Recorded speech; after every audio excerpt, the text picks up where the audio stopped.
Fortnite versus Call of Duty, two titans in the Battle Royale market. And sometimes it seems like they're the only games in the entire market. Both are super engaging, super fun, super unique. Both bring their crowds in for different reasons. The question is, why do some people gravitate towards Fortnite and others towards Call of Duty? Duty has this insanely rich history dating back all the way to the 1990s. And Call of Duty has been in, participated, and created some of the biggest hype bubbles around video games in history. Those early 2000 vibes, being in the mall during Christmas time, you can smell that cinnamon Aunt Annie's pretzel cooking.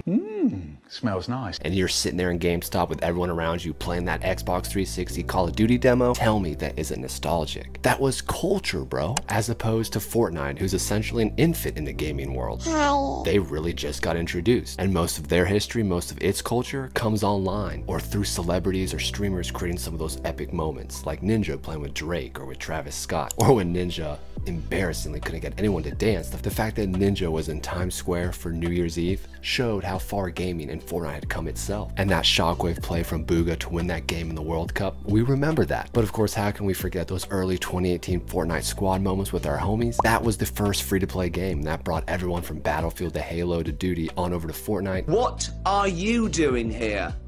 And not in a racist way. And there was nothing more fulfilling than that Vic Roy in Fortnite before the sweats. I've never seen all of my friends be excited to play the same game since maybe FIFA. So many of my friends were split between Halo, Battlefield, Rainbow Six, Gears of War, Call of Duty, while others were playing Skyrim or Fable, or other players playing Madden or 2K. And then this came along and said, hey, all you guys, you can play this for free, and the rest is history. Oh, you saw my bald head, now you got a sub. But even though they're complete opposites to one another, they're the absolute perfect tandem for gaming right now. One is the most goofy, funny, culturally weird third-person game, while the other is this military-style, super serious, competitive game. Although, oddly enough, the competitive scene in Fortnite is a bit more intense than that of Call of Duty. You can honestly argue that Call of Duty is the only game to survive the onslaught that is Fortnite. Steve?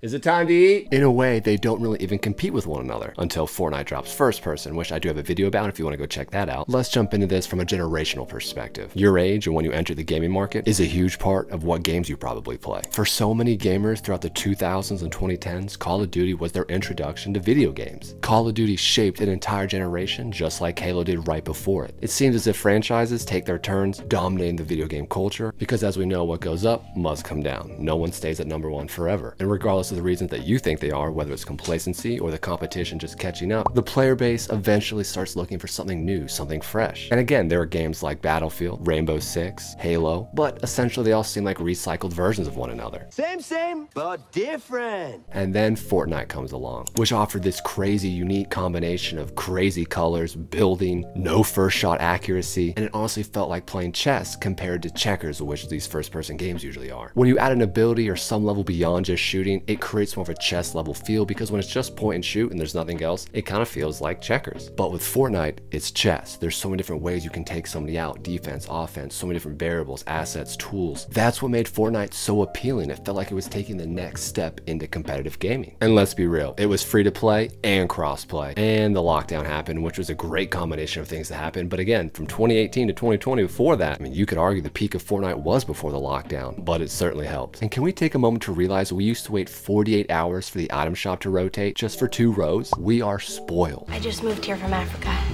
What? Now, there's an undeniable connection with people's gaming preferences and those who were alive during that gaming bubble. Those who were alive when Halo was blowing up, or Call of Duty or Fortnite, are always going to have a certain affinity or connection to that game. No matter how old they are, whenever they see something that relates to that, oh, they'll just tap into it. I get it. But those who missed out on those initial bubbles may not feel that same connection. They just may not care as much. You know what? I'm about to say it. I don't care that you broke your elbow.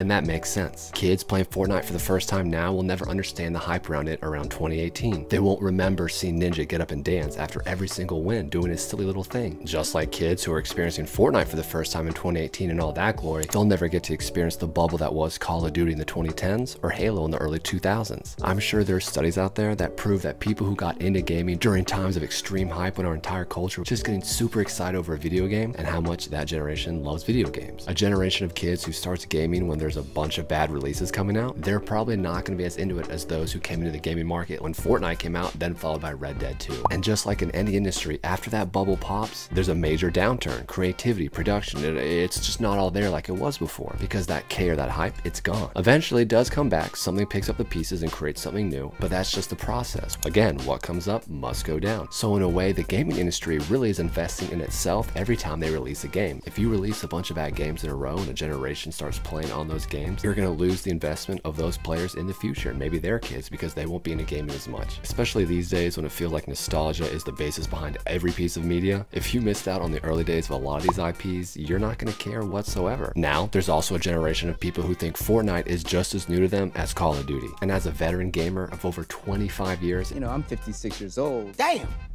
it blows my mind to think that Call of Duty is new to some people. I don't think it's a bad game, I just don't care as much for it. I'm bored of it. It's like Halo. When Halo Infinity came out, it was fun for about a month, and then I realized, oh yeah, this is why I stopped playing Halo, because the same things are still happening. You should have made the Battle Royale. What were you thinking? You are really dumb.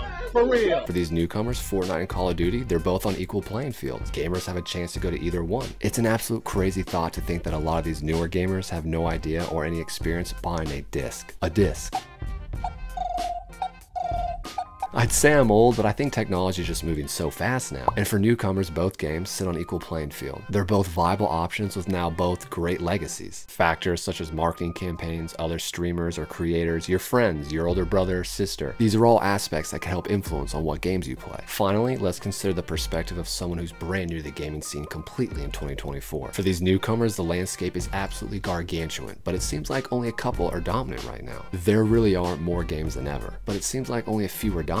You got games like Minecraft, which is one of the most played games in the world, and Roblox, which is also a sandbox game. And now as Fortnite has become a sandbox game, if you've realized, games have figured out they want to create a live service. They want to create a platform where you can create any other game so you don't have to leave their platform. It's like what Facebook tried to do with the internet 15 years ago. They thought everything would be www.facebook.whatever.com. But it's like, wait, I already have the internet. Why would I use Facebook? But how does becoming a gamer now compared to becoming a gamer, let's say in the early 2000s or 2010s? A kid right now entering the gaming market sees so many free games at their disposal. It's a completely different system than it was when I was a kid. Every game was $40, then $50, then $60. Now all of a sudden they're free. Fortnite really did change everything. Overwatch just isn't what it was even 5 years ago. Overwatch 2 was a scam. Rainbow Six has the most toxic community in all of gaming, and I don't think that's even debatable. It seems like they're just so mad that their game is crashing that they're just mad and in a bad mood, which means they're mean to anyone that's new to the game. So whenever someone new experiences that toxicity, they just leave immediately. Rainbow Six just doesn't get new players anymore. They're that toxic. Halo had one of the biggest fumbles of all time. Halo Infinite was actually pretty awesome. I played it for a month and then I realized, like I said earlier, I've played this game before. Why did you not make the Battle Royale? That was a layup. That was just dumb. You blew it. It's not even too late, but just they don't care. Battlefield 2042, I mean, that was literally the worst drop in launch of all time, and I actually bought it and I loved it, but no one else did, so I had to return it. I couldn't, I lied. I had to eat the $100. Sports games right now are at an all-time low. I mean, who even plays sports games right now? It seems like every game is just a microcosm of what they were in the 2000s. When they tried to port them over to the PlayStation 3 and 4, they kept losing scenarios and modes. So the new games try to brag about giving us old modes back, but it's like, I played those already, so why would I pay $60 and be happy and celebrate for getting something that's old as new? And it's like, that doesn't make any sense. I'm over sports games. Racing games, I mean, is that even a thing right now? And when it comes to story games, it seems like Starfield flopped. It seems like Cyberpunk flopped. The last big story game I remember everyone loving was Red Dead 2, and that was literally 6 years ago. But I mean, it's that good, so you just keep playing that over and over, I guess. Skyrim 6 is maybe 2 years away. Grand Theft Auto 6 is maybe 2-3 years away. It's actually a really weird time to be in gaming. Fortnite or die, I guess. In the end, there really are so many different factors as to why we would pick Fortnite or Call of Duty or any other game, really. It really is interesting thinking about why people play what they do and what impacted them to do so. Hit that sub button for things that I find interesting. And as always, go and do something great.